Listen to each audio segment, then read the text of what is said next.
यह कहानी एक बहुत ही जिद्दी पैसे वाले आदमी की है। यह आदमी बचपन से ही बहुत जिद्दी और कॉम्पिटिटिव माइंडसेट का था।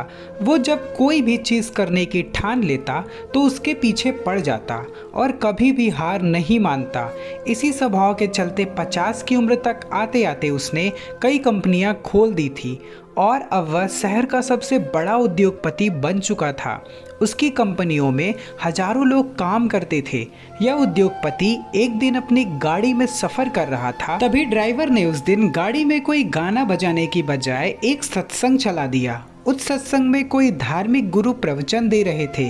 वह कह रहे थे कि आप चाहे जितने हाथ पैर मार लो, आप चाहे कोई भी उपाय कर लो, आप दुनिया में जैसे आए थे वैसे ही दुनिया से विदाई लोगे। गुरु ने इस बात को गहराई से समझाते हुए कहा कि आपने जिंदगी भर जो भी कमाया है या जिसके लिए आपने पूरी जिंदगी खपा दी है, चाहे वह घर हो, धन हो, शोहरत हो या कुछ भी, वह सब आप अपने साथ कभी नहीं ले जा पाएंगे। अपने स्वभाव के अनुसार व्यापारी इस धर्मगुरु के बोलने को एक चुनौती की तरह स्वीकार कर लेता है। व्यापारी ठान लेता है कि वह इस धर्मगुरु के शब्दों को गलत साबित कर देगा। वह कुछ ऐसा करेगा कि वह अपना कमाया हुआ धन मरने के बाद भी अपने साथ लेकर जाएगा। उस दिन से उद्योगपति दिन रात यही सोचने में लग जाता है कि वह क्या करे जिससे वह इस चुनौती को जीत पाए। कुछ दिन बीत जाते हैं लेकिन उसे कोई भी ऐसा उपाय नहीं मिलता जिससे वह उस धर्मगुरु की बात को गलत साबित कर पाए।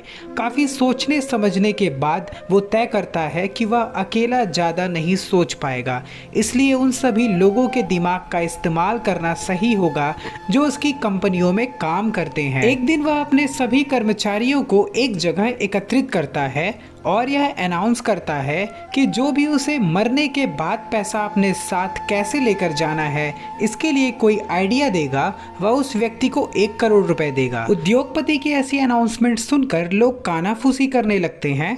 कई लोग इसे एक मजाक समझते हैं, कई लोग सोचते हैं कि उद्योगपति का दिमाग खराब हो गया है, उसका मानसिक संतुलन बिगड़ गया है। उस दिन उद्योगपति वापस अपने घर चला जाता है।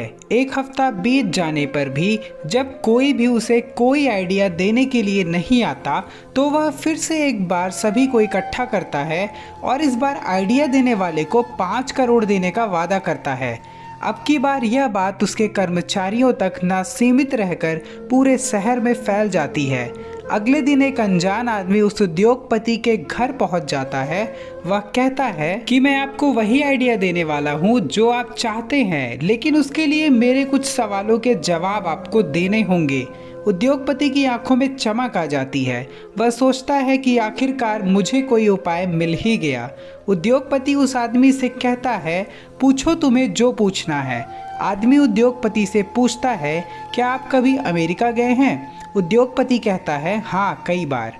आदमी पूछता है, आप वहाँ पर अपने पैसे कैसे लेकर जाते हैं? उद्योगपति कहता है, मैं एयरपोर्ट पर जाकर उन्हें अमेरिका में चलने वाले डॉलर के साथ बदलवा देता हूँ। आदमी उद्योगपति से एक के बाद एक कई देशों के नाम बताकर यही सवाल करता है और उद्योगपति उसे हर बार जवाब देता है कि वह उस देश की करेंसी को एयरपोर्ट पर एक्सचेंज करवा लेता है ताकि वहां जाकर उन पैसों को अपने हिसाब से खर्च कर पाए। बार बार एक तरह का सवाल सुनकर उद्योगपति चिढ़ जाता है और उस आदमी से कहता है कि तुम ऐसी बेवकूफ़ों जैसी बातें क्यों कर रहे हो? सीधे सीधे मुझे उपाय बताओ कि मैं कैसे अपने सारे पैसे मरने के बाद भी अपने साथ ले जा पाऊंगा। आदमी कहता है, यही तो मैं कब से आपको समझाने की कोशिश कर रहा हूँ।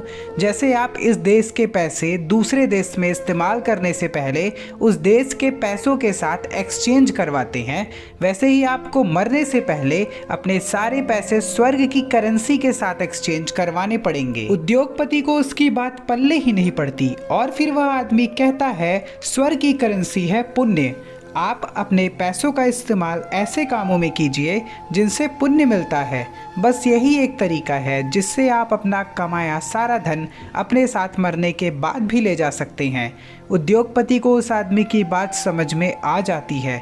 वह उसे उसके हिस्से का इनाम देता है और अपना बाकी का सारा जीवन दान धर्म और गरीब लोगों की सेवा में लगा देता है। इस तरीके से उद्योगपति को समझ में आ जाता है कि अगर मुझे अपना सारा धन अपने साथ लेकर जाना है तो मुझे अच्छे कर्म करने होंगे, गलत तरीके से पैसा नहीं कमाना होगा, ना ही किसी का छीनकर खाना होगा। इस तरीके से उद्योगपति को मरने के बाद भी अपने साथ सारा धन ले जाने का रास्ता मिल ही गया। सो गाइस, इस कहानी में बताई गई बातों से आप कितना सहमत हैं हमें कमेंट सेक्शन पे जरूर बताएं।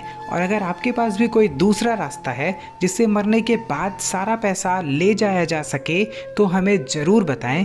वीडियो पसंद आती है तो वीडियो को अभी लाइक करें और चैनल को अभी सब्सक्राइब करके बेल आइकन पे प्रेस करके ऑल पे क्लिक कर दें, जिससे हमारी नेक्स्ट वीडियो आप तक पहुंच सके और उससे आप कुछ सीख सकें।